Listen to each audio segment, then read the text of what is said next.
Hi guys, this is Ayushi and I'm back with Dr. Damerla. Why is it important to understand child development and the unique mental health issues that they go through? Childhood development is a fascinating and it's a very dynamic phase. And children are constantly growing. They are attaining different milestones on a daily basis. Not everything that they go through is abnormal. Most of it is normal. However, it's important to also know the fact that childhood mental illnesses that start obviously early and then they proceed to adolescence and into adulthood. If you catch them early, the chance of you doing something is better. In general, when a kid is very well adjusted, you'll be able to see that they are able to interact with their peers well, they're able to enjoy their play well, they're able to go to school, participate in activities. In general, having good time, the appropriate phase in their life. But there is some disruption, then it could signal a problem. And also one important point to make a note of is that the same illnesses that occur in adulthood occur in childhood as well. However, the expression of those mental illnesses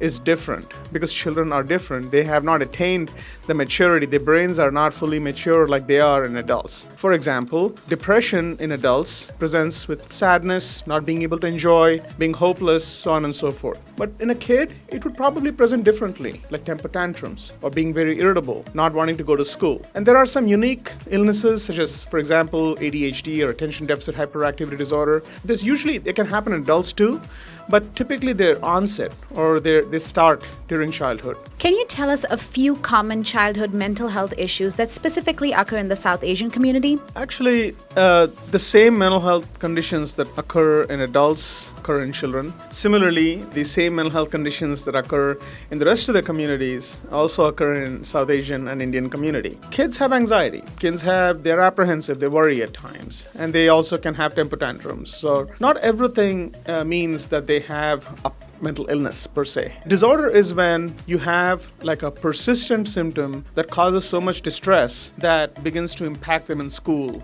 or their play environment or at home. So having said that, it's common to see anxiety disorders. There's a few examples of them. Separation anxiety disorder is common.